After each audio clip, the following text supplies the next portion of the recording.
And there's also the deity of Srila Sridhar Maharaj here that our Gurudev had put here, placed here for worship.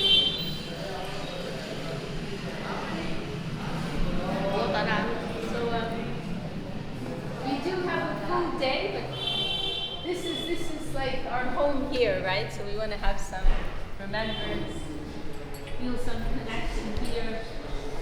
Actually, I had the good fortune to spend time with our Gurudev here in 2008. It was his last visit here before he left the world. That was very, very special. And that we have this building over here as well. We're actually like in an incredible, we're kind of like in, if we think of like spiritual real estate, like this is like top, highest level market. Like this is like the very heart of Vrindavan, and where we just stopped on our way, Seva Kunja. I don't know if you visited there before. It's right opposite that the hotel where everyone stayed last time. I think maybe you went inside. That's Seva Kunja, and that was one of the principal places of the Rasa Leela, this special dance that Krishna would perform with the cowherd maidens. And it's considered like the heart of Vrindavan.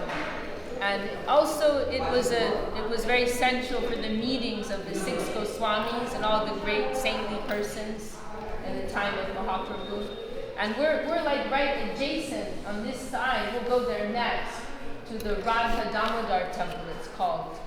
And that's where Jiva Goswami, who's the junior in these 6 Goswami saint scholars, he stayed there. He also took care of Rupa Goswami in his last days, and many great souls. The Goswamis, they would all meet. That was like a meeting point for them. And we'll also see there's many. It's also been put as like a samadhi resting place of many great Vaishnava saints. And another very special thing, we have this building across the road. Doesn't look like so much on the outside. But this was a place where Kaviraj Goswami wrote, I don't know if it was the full scripture or parts of it, but he wrote Chaitanya Charitamrita, which is it's a relatively modern scripture, 500 years old. But for the Gaudiya Vaishnavas in the line of Lord Chaitanya Mahaprabhu, it's like our favorite, most important book. Very philosophically substantial and also very poetically beautiful. And so he stayed here, and this building came to our Gurudev, and he happily established it as a memorial for Krishna's Kaviraj. And maybe we can go in, we'll see if the Russians will give us access. But our Gurudev had inscribed on the walls many of the principal verses in that scripture.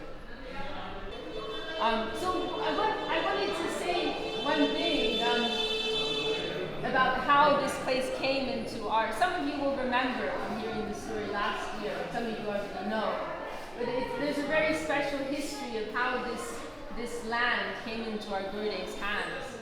Because our Gurudev, Srila Govinda Maharaj, he always had an extremely cautious mood when coming into the holy Dham, the Lord's abode.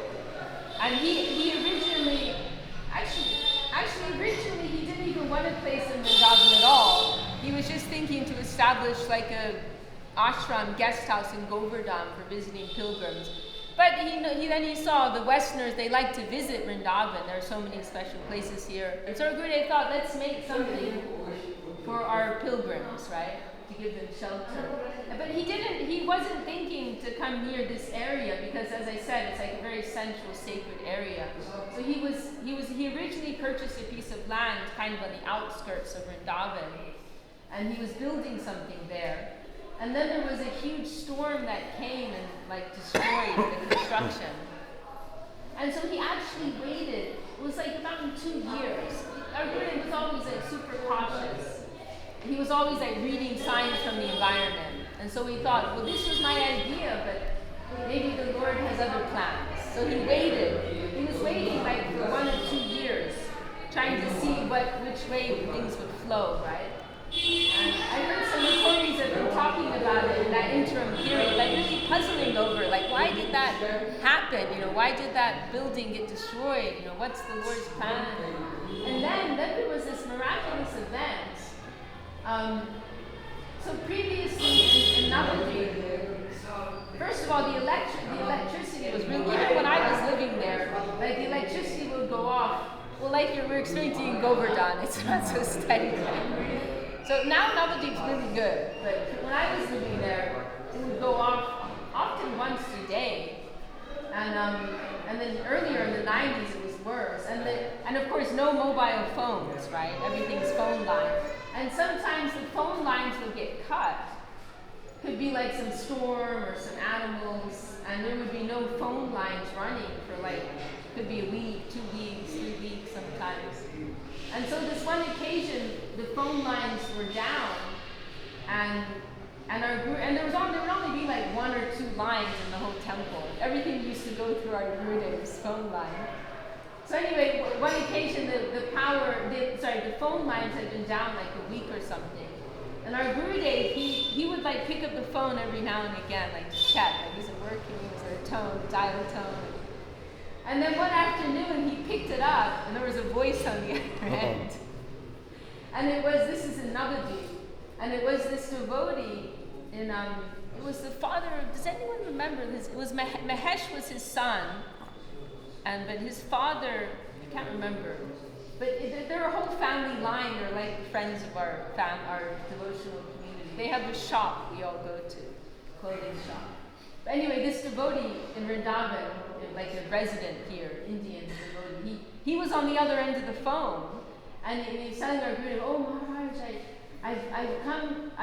There's an opportunity to buy this really special piece of land." But they're not so interested in money, the sellers. They want to make sure the land goes to the right person, to someone who's really worthy of it. And I told the sellers that we should give it to you, that you should have this. I can arrange everything. And our Gurudev's like, what? And he said, well, first of all, I don't have the money right now. And then that devotee, he said, oh, don't worry, I'll come up with the money, you can pay me back later, I'll take care of everything. But we really want you to have this. There were other big buyers. I think ISKCON was also trying to buy it, and people offering a lot of money, but he was insisting, no, we want you to have this land. And so Gurudev, he was feeling quite shy actually, because it's such a sacred area, the heart of Vrindavan. But when it came like that, through this mystical phone call, and the money's gonna be put up front, and Gurudev was like, well, what can I do? This seems like the Lord's will. And so then this property, that was around 93, 94. And this guest house was built first. As you mentioned, that was always our Gurudev's system, first making shelter for the devotees, for the bhaktas. And then these deities, they came a couple years later, and this beautiful temple was also built.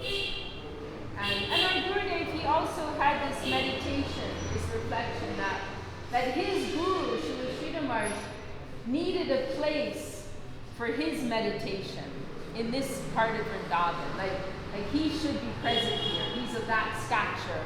And so for that reason, our Gurudev also installed the deity of Srila Sridhar Maharaj here. So that's something about how this land came about. And then it was some years later that this property also came into our Gurudev's hands, which he was very happy about because the scripture Chaitanya Charitamrita was composed there, and so that was also very special. I think those are the main things I wanted to mention now. And our Gurudev had a room here originally, and then when this building came later, then they made a room for him there too. Any other points anyone wants to mention? You were here in Vrindavan before, weren't you? This is your first time. You were in Govardhan. I thought you came. You never come to Vrindavan? Really? You always went to Navadvip. Gurudev one time told me, it's not our place, Vrindavan. My consciousness is under Rasa, and So you were very shy to come to Vrindavan. It's shy and I follow this.